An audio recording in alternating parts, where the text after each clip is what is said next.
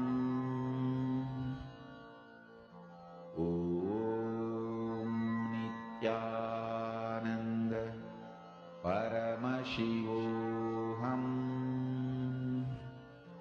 Om Nityananda Paramashivoham. Om Nityananda Paramashivoham. Om Nityananda Paramashivoham. Om Nityananda Paramashivoham. Om Nityananda Paramashivoham. Om Nityananda Paramashivoham. Om Nityananda Paramashivoham. Om Nityananda Paramashivoham. Om Nityananda Paramashivoham. Om Nityananda Paramashivoham. Om Nityananda Paramashivoham. Om Nityananda Paramashivoham. Please relax. I request all the participants now to slowly open your eyes. And each of you can post in the chat what was the image that Swamiji revealed to all of you.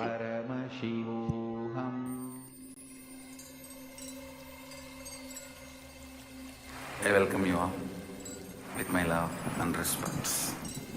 Let you all open all your three eyes. Om Nityananda Paramashivoham.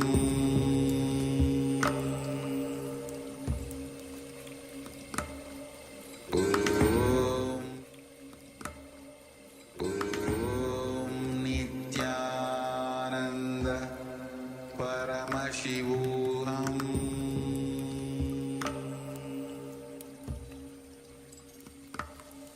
Om Nityananda Paramashivoham.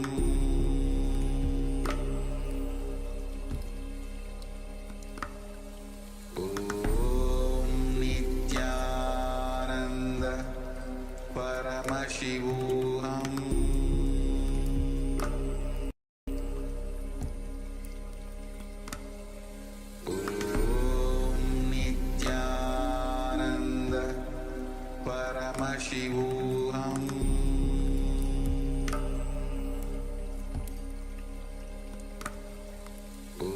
Om Nityananda Paramashivoham.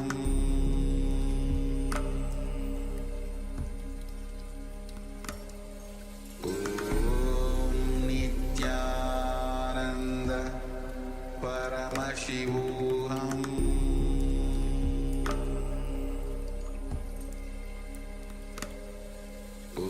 Om Nityananda Paramashivoham.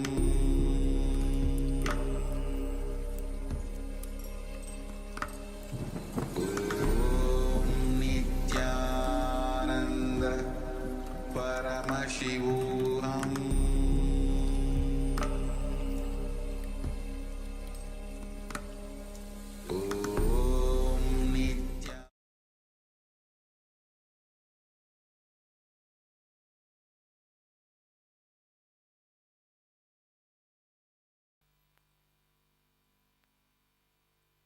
Today's subject, karma. Please understand this subject can be defined, interpreted, not just thousands or lakhs, millions of ways. It's literally infinite ways the subject can be defined. Of course, any sacred truth, any sacred secret can be defined in multiple ways. But usually, the way I define, the definition itself most provocative, provoking you towards activism, invoking completion in you. Most provoking activism, invoking completion.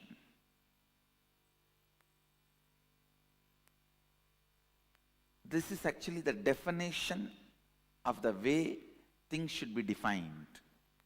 Definition of definition. How something should be defined. It should be provoking you towards the truth. It should be provoking you towards activism, towards truth. Understand, based on this definition of definitions, I'll define the word karma. Please listen. Listen carefully. Any thought current or thought pattern in which you are stuck is karma. Listen. The thought current or thought pattern, any thought current, any thought pattern in which you are stuck is karma. Stuck thought current, suffocating thought current, suffocating thought pattern, suffocating thought trend is karma. Apply this one line definition in any zone of your life or any dimension of your life. I can say that karma is the side effect of incompletions. The young age I was spending a lot of time in traveling, doing pilgrimages and wanderings. So I was near Varanasi, a small place near Ghazipur. There was a small town. I was staying there and taking care of one sadhu, one very elderly sadhu. He was in his deathbed. I was staying in the hospital, ICU. ICU means don't visualize Hyderabad ICUs. The village hospital ICUs. I can say town hospitals ICUs. Kind of a two broken steel cot, but for a town it was well equipped. For that size town it was well equipped.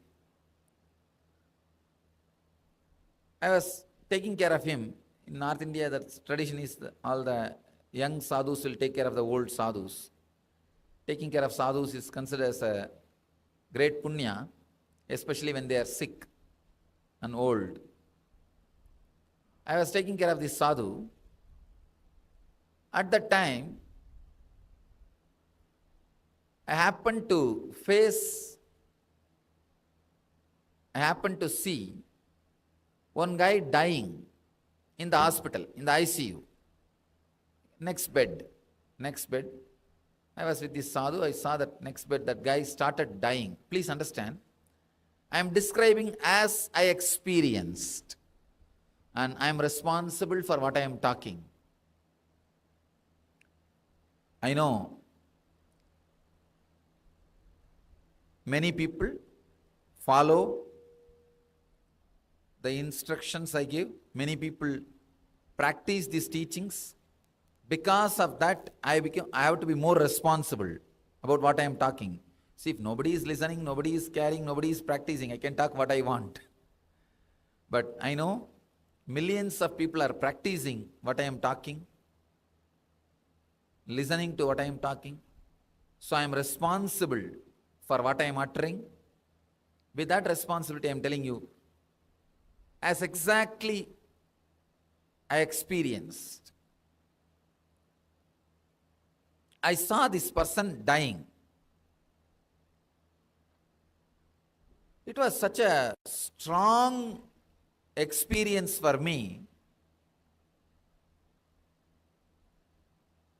Still, even when I remember, even now I can just see visually the whole thing in front of me, including that old glass on that steel table near that patient. I can see everything so vividly.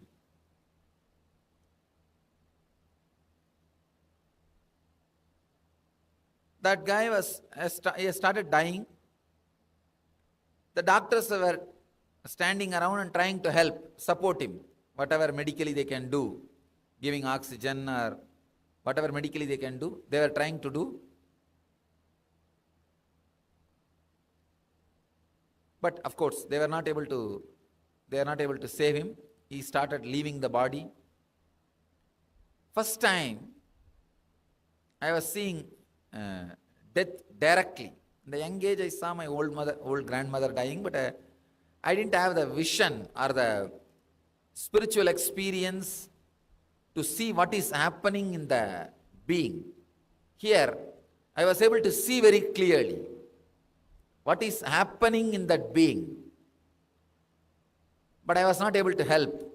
I was not able to do any help to that person. But I was able to see what was happening. In few minutes, I saw that that person's soul was not able to tolerate that pain. It just dived into coma. Means like see, in your system, you have an automatic painkiller mechanism. That is a coma. The pain is too much, you fall into coma. That's a kind of an automatic painkiller mechanism. It's not that you will not have pain, you will not feel the pain. When it becomes too much, like a sound, if it is too less, you can't hear. If it is too much, you can't hear. The frequency is more, you can't hear. The same way, the pain is beyond certain frequency, you push yourself into coma. You can't experience it anymore. You can't see anymore. I saw that person just jumped into coma. The moment he fell into the coma, his being, his soul started leaving the body. See, because he fell into the coma, all his old engrams, samskaras become alive, awakened. It's like when you fall into the dream state, all your desires will be awakened. Desire, fear, guilt, everything will be wildly playing on you. You can see very clearly. Sometime early morning,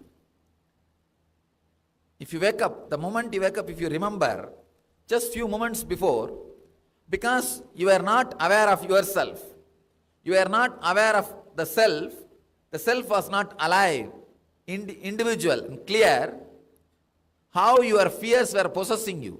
For example, if you had the dream like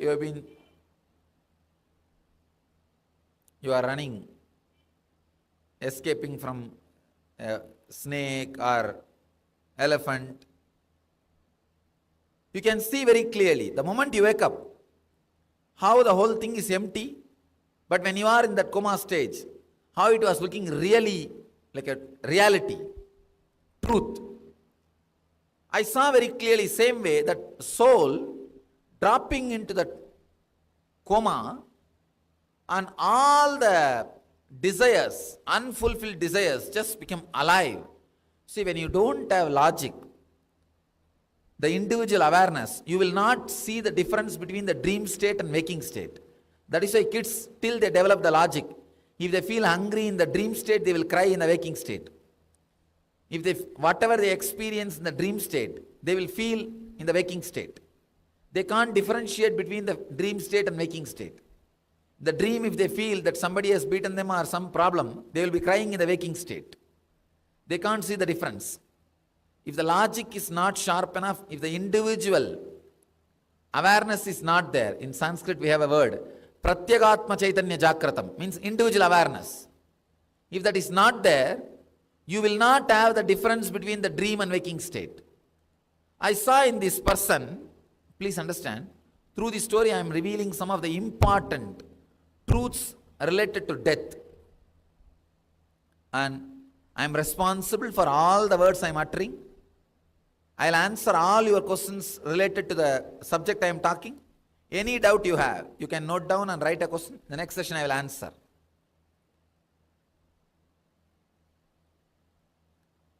Just like if you go to a lawyer, he is ethically bound to give you the right opinion about the problem.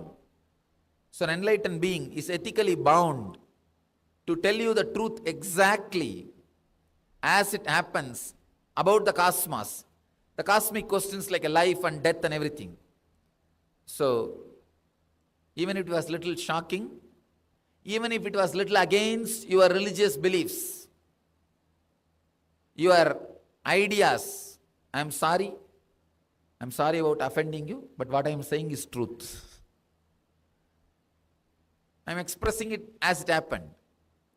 Because the person fell into a coma, I saw very clearly all his desires become alive.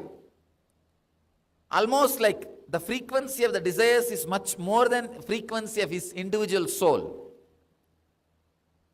So he is just kicked left and right by those desires. This guy has become just 4 feet and the desires are standing 20, 30 feet. Like a football is being played by those desires. They are kicking him left and right. Anyhow, it was a terrible suffering for that person. He felt very deeply depressed that he did not leave all these desires. He wants to stay back in the body and leave all those desires. But body is telling, no, I am tired. I can't host you anymore. Please get out. Body says, I am pushing you out. But the desires are so tall, so imposing, so influencing, the soul wants to stay back in the body and enjoy, but unable to. This fight, this conflict is what I call suffering, the death suffering. Understand? Do not think you will go to hell and you will be put in the hell and boiled. No, this process is hell.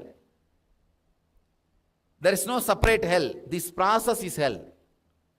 All the engrams, your engrams, which you carry as, which you cherish, which you think as life, will be awakened the moment you fall into the coma. So I saw that soul was moving through the desires with tremendous suffering, deep suffering. Then slowly that soul moved to the next level. Next level I saw, instead of desires, that soul was attacked by the guilt. See, when you feel I should live like this, it's a desire. When you feel I should have lived like that, it's a guilt. When your soul goes towards the future, it's desire.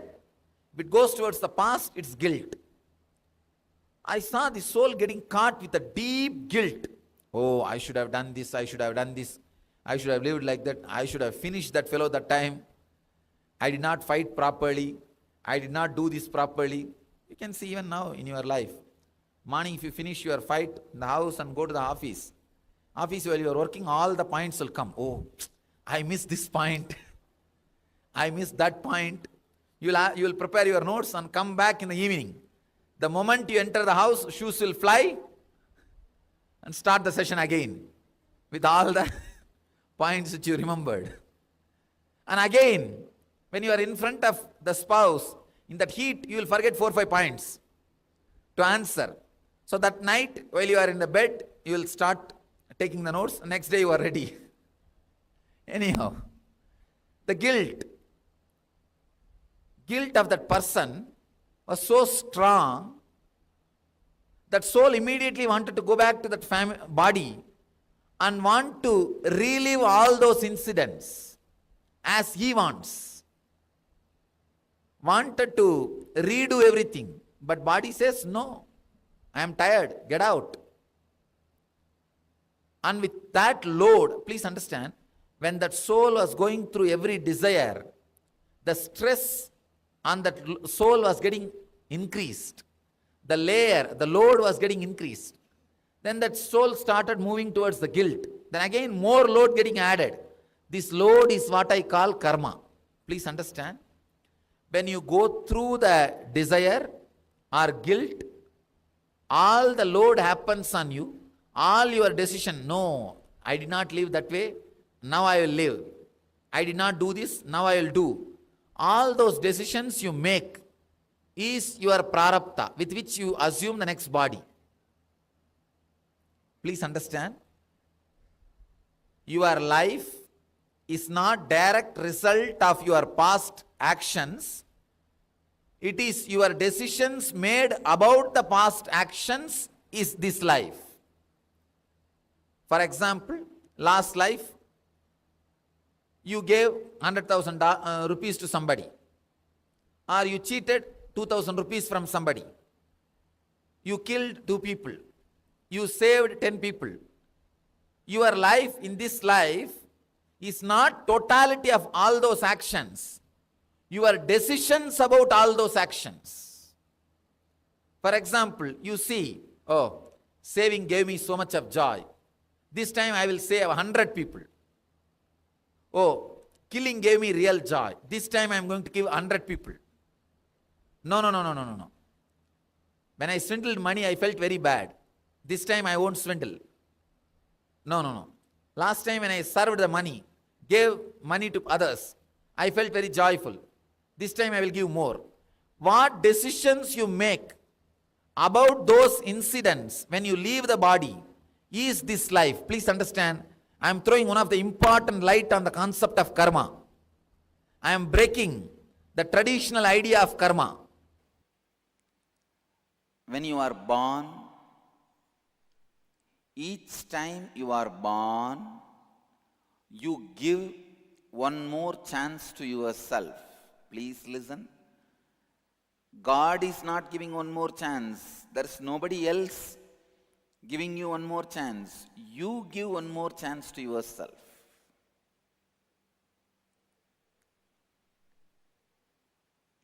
You give one more chance to yourself.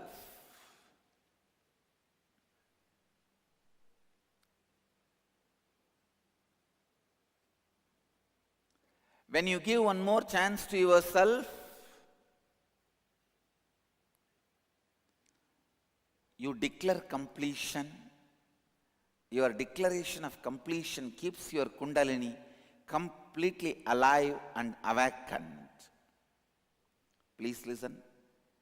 Every birth is your declaration of completion.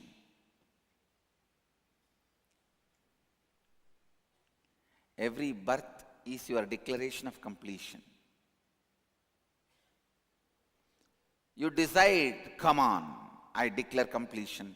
I will now work from completion, from the space of completion.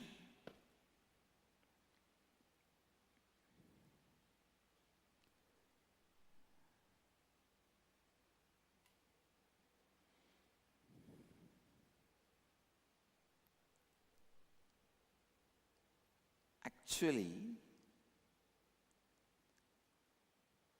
when you fail in your declaration during your birth, see, during the birth you declare completion and start the whole thing new. If you fail from that space of completion, you bring some of your past incompletions back. That is what is prarabdha karma. The karma which you bring back from the past incompletions is prarabdha. If you don't fall at all from that completion and continue to be in the space of completion, you don't become incomplete at all.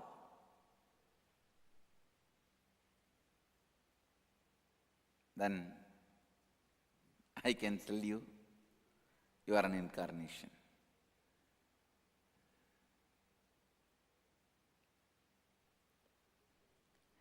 Whenever you bring your past incompletions back and allow them to live and express through your body, means whenever you are possessed by your incompletions, your kundalini is sleeping or unconscious. It is beaten to sleep. Whenever you are possessed by completion space, your kundalini is wide, awake, alive, functioning. So whenever you have a kundalini experience, kundalini awakening, be very clear. For those moments, your completion is possessing you. But unfortunately, as usual, you fall back to the donkeyhood. From divinehood to donkeyhood. From monkhood to donkhood. It is unfortunate we fall back. Next question. What are different types of karma? Listen. The thought pattern which you don't enjoy, which you already feel it is outdated and which is constantly suffocating you, shrinking you, is sanjita karma. And the thought pattern in which you feel you are stuck, but you are able to cause few things as your reality in your life, that is agamya karma. But because you want to cause one or two things in your life as reality, the thought pattern you accept brings untold, unimagined, unexpected bondages, side effects, after effects in your life. That is called agamya. Listen. Husband is a person who stands by you during all the troubles, tortures, sufferings, pains, which will not be there in your life if he is not there. That is the definition of agamya karma. You try to cause your reality in one dimension of your life, and you accept certain thought current, thought pattern into your lifestyle, which causes multiple other suffocations and bondages. Unimagined, unexpected, untold, unbriefed.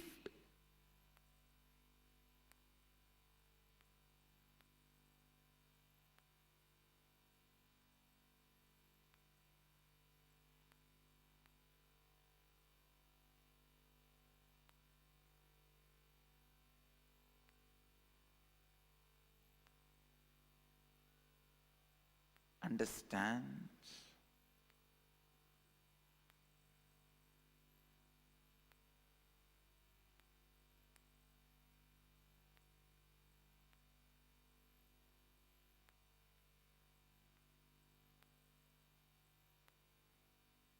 just because you want to own a home, sometimes you get stuck in the home for next 40 years paying your bank home loan.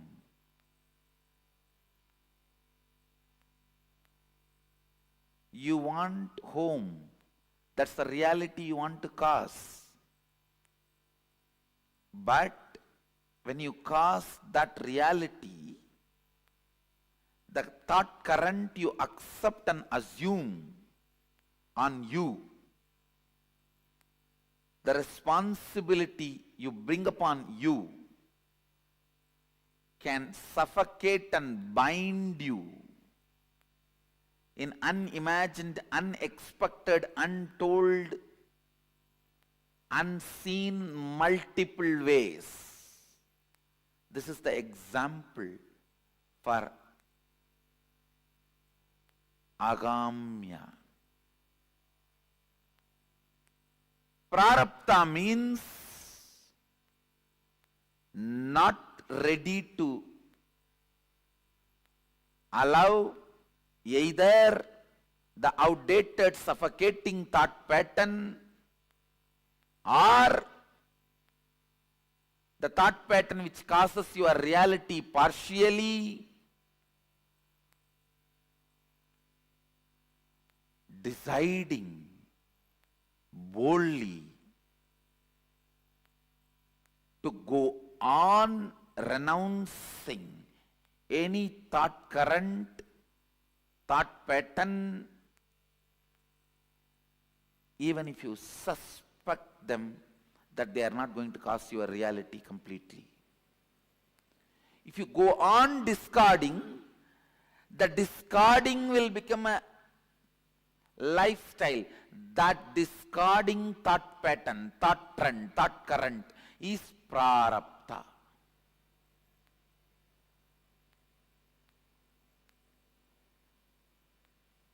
Means only exhausting. No more accumulation.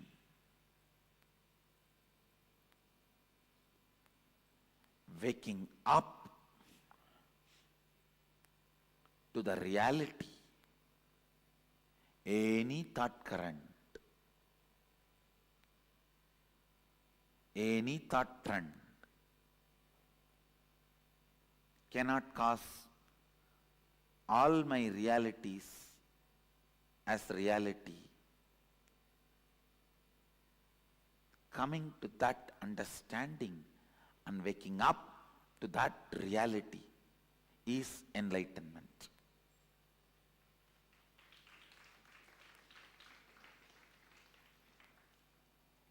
Not ready to be stuck in any thought current is the liberated thinking current. Not ready to revere, honor any thought current is liberated thinking current. Not ready to honor, revere any thought current is completion. Not ready to honor, accept, revere any thought current is perpetual completion. Not ready to accept any thought current as a lifestyle is perpetual completion.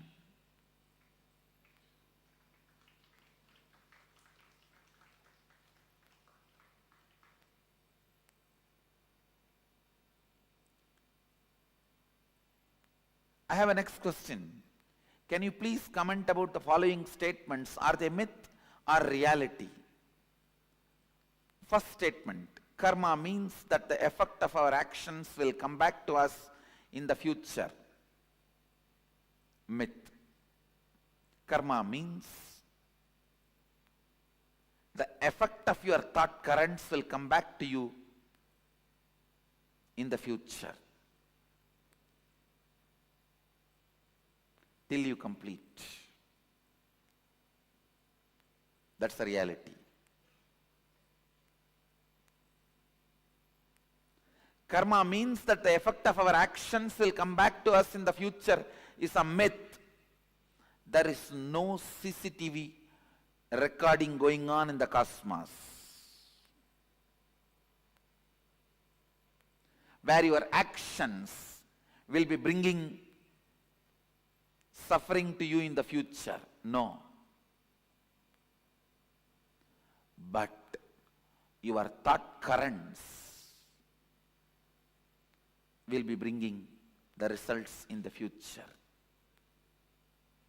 There is audio recording going on in the cosmos, not video recording.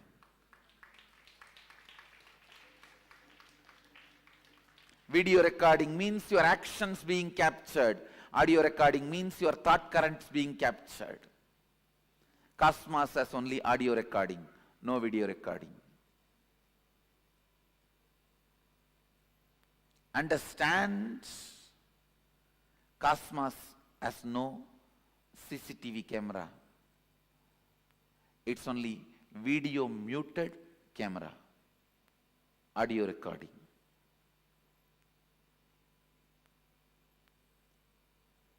A video recording getting punished is a cheap, childish. God is not interested in that game. God is not playing the game of the judge. And there is no such thing as you will be judged, weighed based on your actions. That is childish, too childish, immature. If God is supposed to do the job, you don't need God.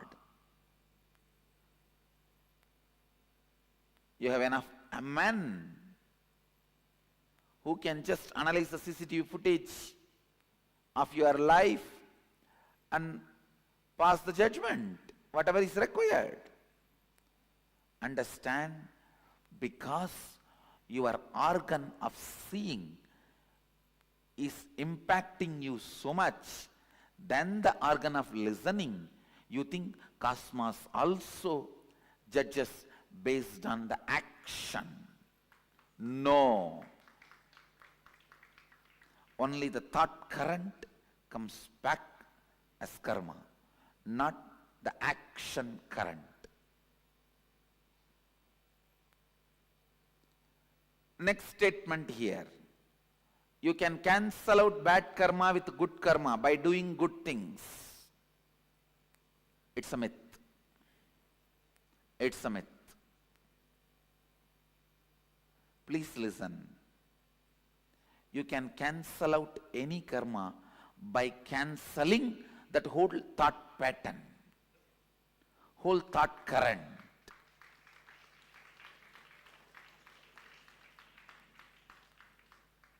If you are not able to give up even one small parts of your thought current and cause even parts of your reality, that is called bad karma, if you are able to break and give up on parts of your thought current and make parts of your reality into reality, that can be called as good karma. If you are able to break the whole thought current and go beyond that thought trend, it is called completion.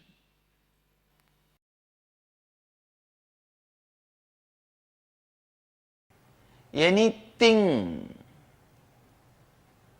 if it does not bring powerlessness to you, it will not bring karma. It can be as complicated as going for a war, or as simple as chewing a pan. Listen. As complicated as killing millions in the war, or as simple as chewing a pan. It can be anything, but it will not bring karma to you if it does not bring powerlessness to you. I, when it experiences itself as we, due to the pure completion and creation, that is what is called the Jagat Janana, the pure substance of the existence Shiva, out of creativity, joy, powerfulness, completion, becomes Devi and starts celebrating his own existence. Please listen.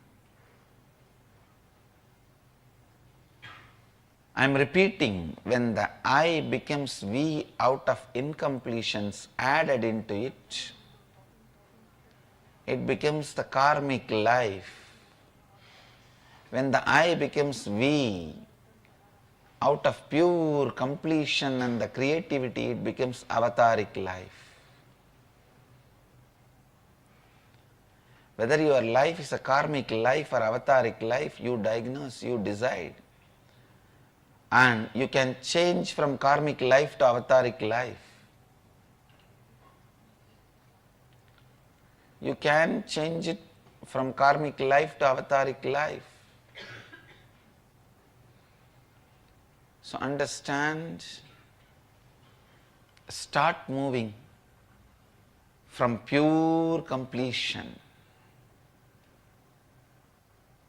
Move yourself to more and more and more completion. When I becomes we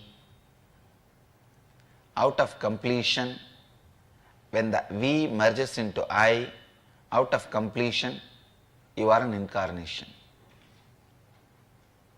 Yoga will make I becoming we out of completion. Completion will make we becoming I out of completion. Morning yoga, you will see the I becomes we out of pure completion. Night completion, you will see we becomes I out of pure completion. Out of pure completion, when I becomes we becomes I, your life is the life of an incarnation. Jivan Mukta. When I becomes we out of incompletions and we becomes I out of incompletions, then your life is karmic life. The power of completion is it does personality change. The power of incompletion is it does personality change. Both has the power to change your personality. Only you have to decide whether to change for good or for bad.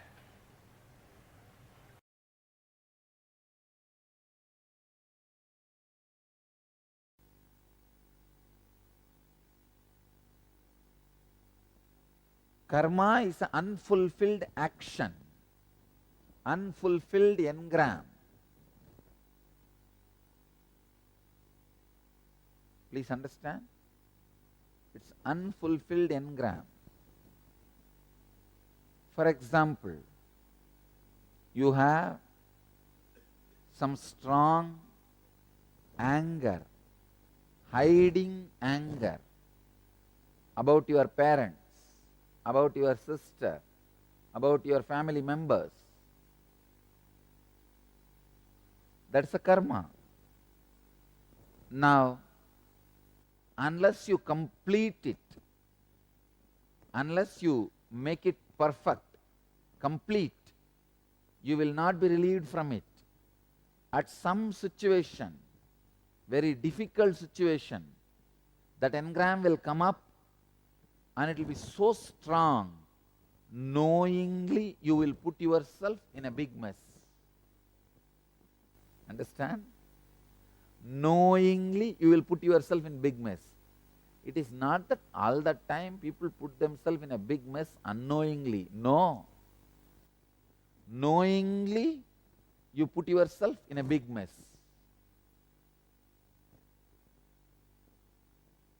कर्मण्ये वाधिकारस्ते मा बलेषु गताचनः मा कर्म बलहेतुर्भूः मा ते संकोस्त्व कर्मणि. Uncompleted, incomplete karmas, when they are sitting in you, they will be so wild, so strong. They will find some justification. Usually they find the justification of comparison. Why? Why should I alone be non-violent? He is also violent. Let me be also violent. Only then I can protect myself. Understand? By all your justification, you may try to be violent. That is not going to protect you. He will also be in a soup. You will also be in a soup. That's all. Both of you can swim in the same soup. That is not going to solve your problem. He will also be in a chaos because he is violent. You will also be in a chaos because you are violent. Understand? Minus plus minus plus minus is not plus in the cosmic law. Only in mathematics minus plus minus is plus. No. In the cosmic law, it does not apply. Minus into minus is not plus. In cosmic law, minus, minus, minus. Understand? Just because he does bad karma, your bad karma is not justified. Then you come up with something, practicality. What is practicality? No, in this plane, this is only possible. Then suffer that plane sufferings. Incompletions are not agamya. I can say it's a mixture of prarabdha and sanjita causing its effect in ahamya. See, the source of incompletion is not ahamya. Ahamya means accumulated karma. Please listen. Prarabdha is brought karma. Sanjita is your kind of a reserve karmas, like all karmas of your past, like reserve bank. And agamya is accumulated karma. So incompletion start from the brought and the reserve. That is the source of incompletion, which leads to more and more incompletion. So agamya is not actually the incompletion. Incompletion is, I can say, incompletion happens from the prarabdha and sanjita. All of you are understand. Let me give you the simple explanation. See, from the day one you happened, all the karmas you committed in through many janmas is called sanjita. Like a reserve of karmas. Then the karma you brought in this body to work it out, complete it, that's called prarabdha. And while you are working these karmas out, what you accumulate is ahamya. Ahamya. But unfortunately, your sanjita and prarabdha has incompletions. Agamya also incompletion starts.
response.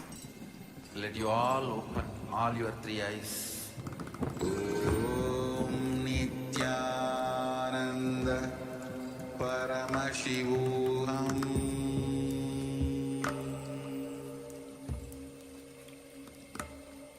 Om Nityananda Paramashivoham.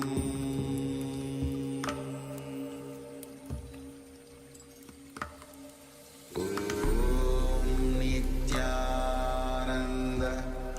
Paramashivoham.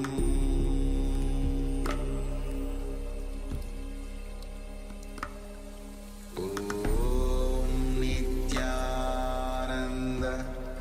Paramashivoham.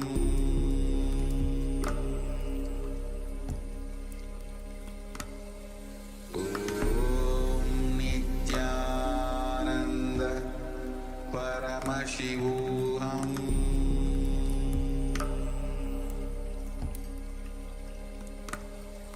Om Nityananda Paramashivoham.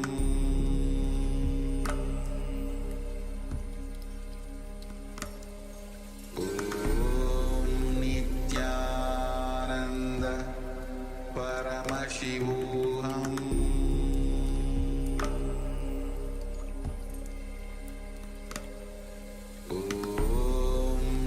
संघ सद्यो निर्वाण दीक्षा व्ययापवर्ग वर्ष विश्राण. I welcome you all with my love and respect. Let you all open all your three eyes. Om Nityananda Paramashivoham.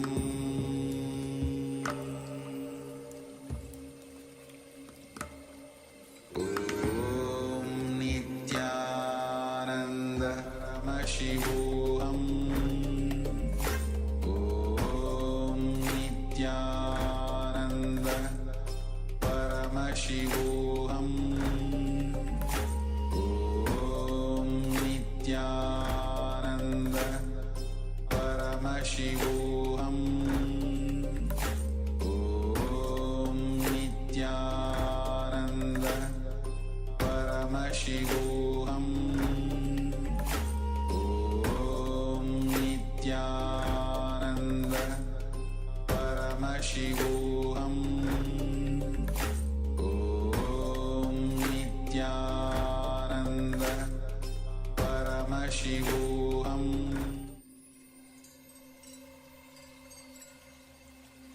I welcome you all with my love and respect. Let you all open all your three eyes.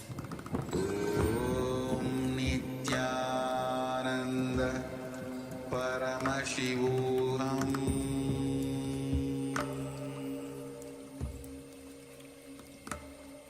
Om Nityananda Paramashivoham.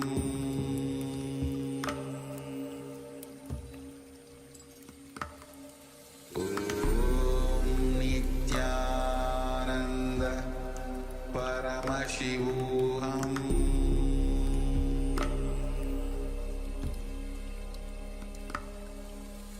Om Nityananda Paramashivoham.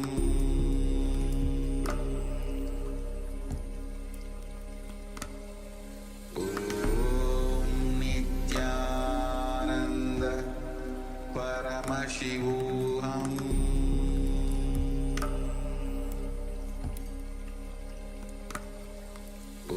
Om Nityananda Paramashivoham.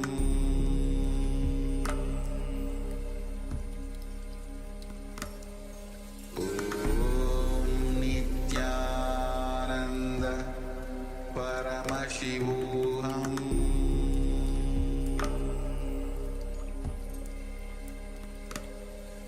Om Nityananda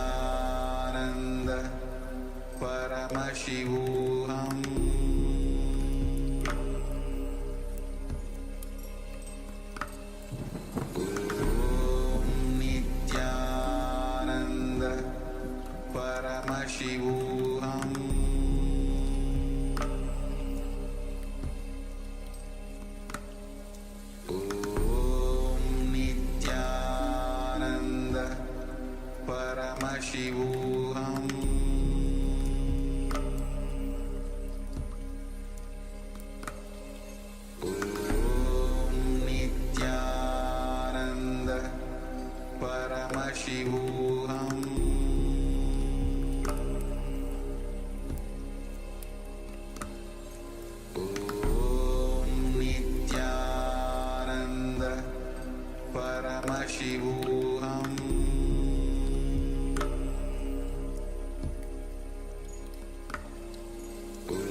Paramashivoham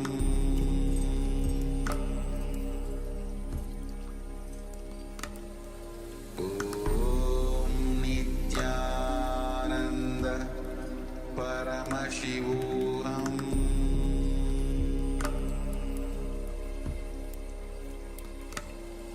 Om Nityananda Paramashivoham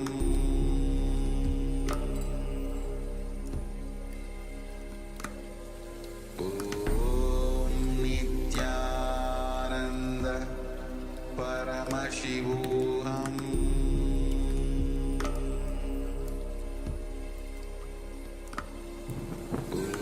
Om Nityananda Paramashivoham.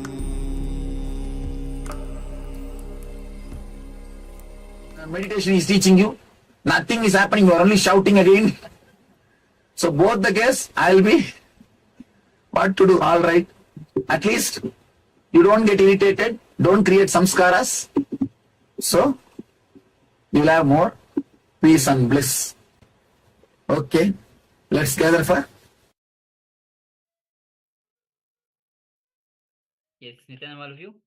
So, Swamiji, just clearly describe the three types of karma: Sanchita karma, Prarabdha karma, and Agami karma. Yes. And just now, at the last moment, when Swamiji was revealing, he was telling about we can't do much about the Sanchita karma. It is only the grace of Guru who can burn all the Sanchita karma. We can work, we can do our sadhana, our practices, and be receptive. When when we are ready to receive, the Guru lands and burns away all the karmas. So, just before that, Swamiji very clearly described about what is Sanchita karma, what is Prarabdha karma, and what is Agami karma. In short, Swamiji says Sanchita karma is a whole go down. It's like the whole karma from many lifetimes, all lifetimes, and actually the whole, not only one life, not your lifetime, but the whole Sanchita itself.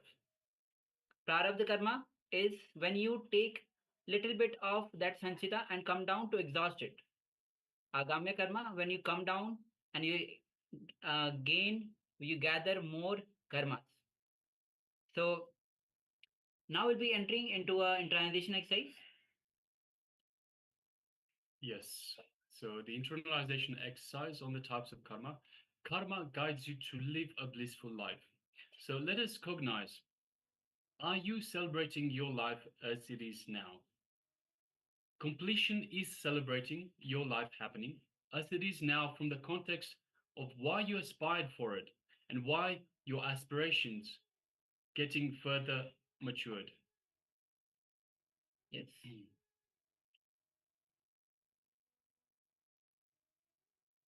So as an example, a worker will always aspire to be, or a particular worker. So for this particular example, a worker aspires to be a businessman so that he feels his life will be his freedom. He can work whenever he wants and he can relax whenever he wants. So with that context, he aspires to be a businessman. But the moment he sits as a businessman, so he attains this goal. He aspires to be a businessman, he attains this. The moment he becomes a businessman, he forgets the context why he wanted to be a businessman in the first place. And his greed makes him forget he can take off holidays whenever he wants, he can have the freedom that he wants. So remembering the context why you wanted what you are having now leads to completion. So in every situation, whenever you perceive life is denying you what you want, don't give up. Wait and look in. What is being denied? Look into your perception and it will become reality. So cognize, are you celebrating your life as it is right now? So recollect what was the context from which you aspired for what you are having right now, whether it's good or bad. What was the context from which you aspired to become, to have what you have right now? So requesting participants, let us grab a pen and paper and start penning this down. Have a deep contemplation and have a think about this, and let us write this down. We'll be displaying the slide for you shortly.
Yes, please continue. Cognize, are you celebrating your life happening as it is now? Recollect what was the context from which you aspired to what you are having, to what you are, whether it's good or bad. So once again, recollect what was the context from which you aspired for what you are having right now. And cognize, are you celebrating your life as it is happening now? Please continue.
Yes, you can relax now. So this is a simple exercise to have a look and understand that you are by nature acquiring agamiya karma. So once again, we aspire to become something, we aspire to be something. But once we get there, we forget why we've come this far in the first place. Why have we aspired to, like the example that we have given? A worker aspires to be a businessman so he can have more free time, so he can have his own freedom. He can decide when he can work, when he cannot, so he can have peace and quiet whenever he wants. But when he gets to that position of becoming a businessman, he forgets all about why he got there in the first place. He starts getting influenced by greed and fear of perhaps not having enough money, fear of greed of wanting to gather more and more. So this agamiya karma, you're having a look at others and saying, hey, look what he's got. I want that as well. So I've got to here, but now I want to be here, and I want to be here. It's fine to want to better yourself, but by forgetting why we've aspired to a certain place, a certain position, a certain place in life in the first place. We don't celebrate life. We don't enjoy life. We continue to chase, and more often than not, we chase other people's dreams. So we are influenced by society, and we chase the dreams that society has fed us. This is where agamiya karma comes in. If it is our own dreams, if it is our own desires, our own karma that we've come with to work out, that's fine. But borrowing other people's karma is where the problem is. This is where agamiya karma comes in. This is where we accumulate, and we are stuck in this endless loop of birth, death, and rebirth, death, and so forth. All right. Yes. So after this amazing segment, this internalization exercise, let us now move on with the power manifestation round. So today we are going to manifest the powers of Ashtamahashaktis, the Sanskrit term which refers to the 8 divine powers as revealed by Paramashiva in Vedas and Agamas. So these divine powers come to an individual, a seeker, during their spiritual journey once they start manifesting the space of oneness and completion. And in our case, we have been initiated by Swamiji himself to manifest these 8 divine powers called Ashtamahashaktis. Now, before we enter into the first round of this power manifestation, let us have a quick look at the Shastra Pramana, that is the scriptural evidence for this power. Paramashiva himself in the Vedas and Agamas has in detail described these powers called Ashtamahashaktis and how to manifest them. What happens when we manifest them? What benefits do we get? So let's have a look at the verse from Shiva Samhita, which is a part of the Vedas.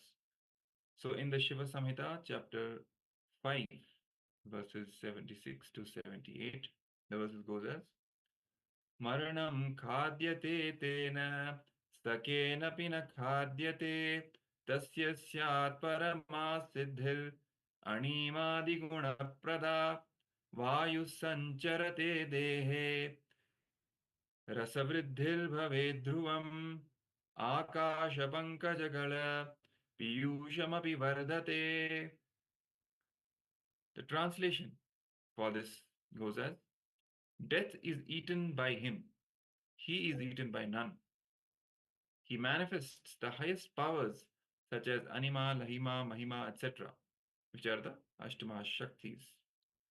The Vayu, that is a wind energy, moves equally throughout his body. The juices of his body are also increased that is rasa vriddhi. The nectar exuding from the ethereal lotus, Akasha Pankaja, also increases in him. So, in this verse, directly Paramashiva is beautifully describing the benefits that come to an individual who manifests these Ashtama Shaktis.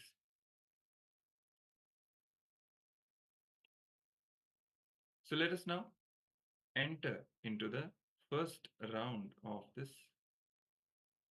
power. That is the power of Ashtama Shaktis. So, in this, the first level 1, that is, we are going to manifest the power of reducing the weight of a small object close to you. This power is known as Lahima, reducing the weight of an object. So let's all prepare ourselves to manifest this power. Two things you need. First, a small object. It could be, let's say, a ring, a keychain, an eraser, whatever it is. Just find some small object, or even a lemon or something. That's also fine. But a small weight object. We'll be starting with that. And an instrument to note down the weight of that object. So a small weighing scale, which we usually have in the kitchen. If you don't have any weighing scale, so for that, we can use an app, which is called the Weighing Scale Estimator app on your mobile phones.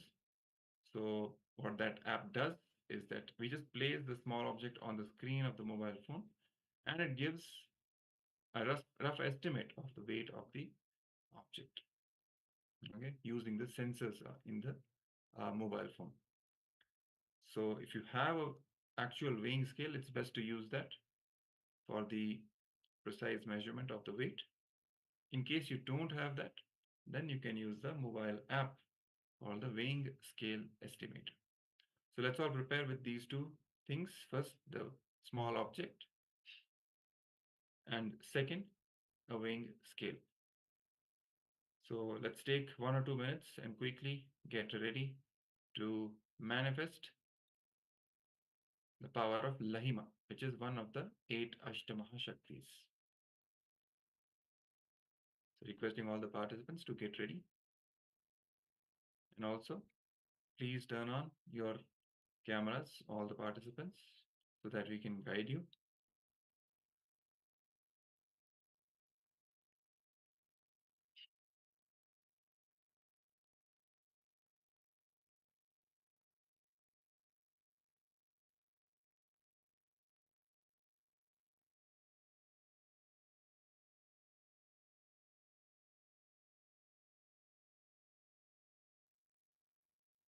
Yes, also Luki, we are seeing a completely dark screen. So requesting you to kindly turn on your camera, and if it is already turned on, just make sure the lighting is proper so that we are able to see you. And Ma Anand Lakshmi, please be seated in front of the camera. Ma Anand Agora Rupini, I think she is resting. So all the participants who are not there in front of the camera, please come back, be seated.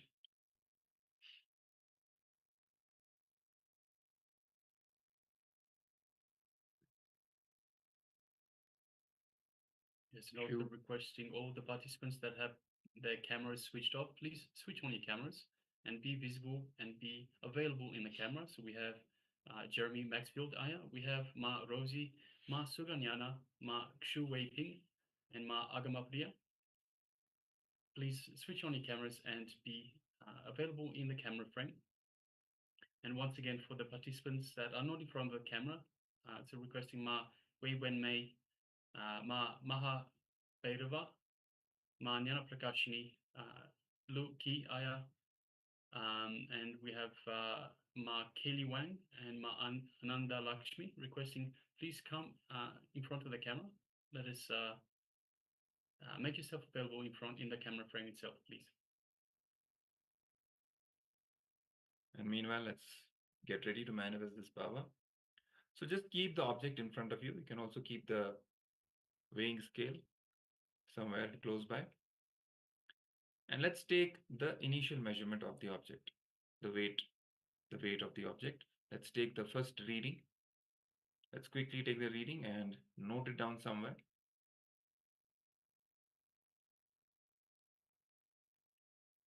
You can include the decimal places because sometimes the change can be in the decimals. So it's best to be as precise as possible.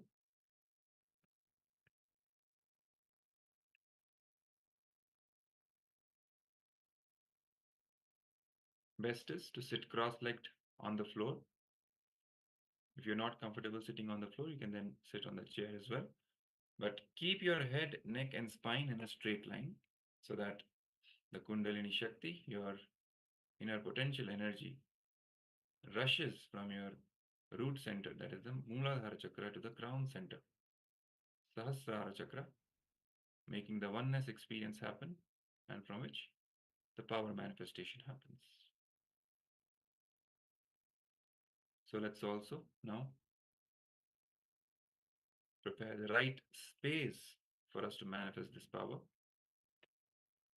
So hopefully we've all taken the initial measurement of the weight of the object. Now let's sit relaxed, breathe deeply and slowly. Keep a restful awareness between your two eyebrows where the Agnya Chakra is, and visualize Swamiji in your third eye.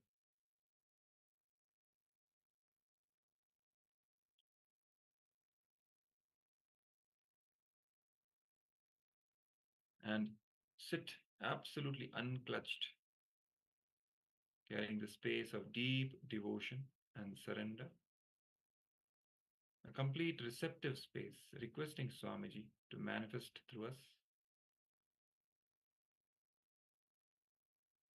You can feel Swamiji in your Anandagandha, which is the space between your heart center and your navel center.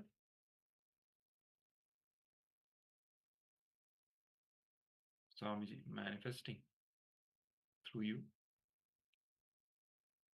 breathing in you. Sit with this powerful cognition and meditate on it. Think intensely. You are Bhagwan Sri Nityananda Paramashivoham. You are Swamiji himself. Anything else you think as your identity is just a delusion. So just drop any other identity that you're carrying. The source of your first person is Swamiji. That is your true identity. From this cognition, from this space of oneness, let us now manifest the power of reducing the weight of the object. So now start chanting the Mahavakya, Om Nityananda Paramashivoham, intensely and loudly. Chant it from your navel so that it vibrates in your entire body.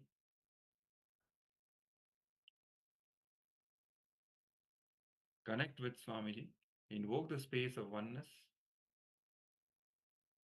and from that space of oneness, give a command, a ferocious, conscious declaration for the weight of the object to decrease. You can even look at the object during this power manifestation round through your third eye. Through your third eye, look at the object. Visualize that object as an extension of you, as an extension of your body. And with your strong will, sankalpa, give the command to that object to reduce the weight.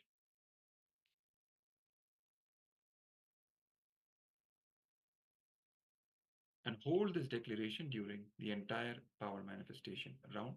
Hold it with will, persistence, and completion. Any self-doubt comes or any other incompletion rises, just complete and drop.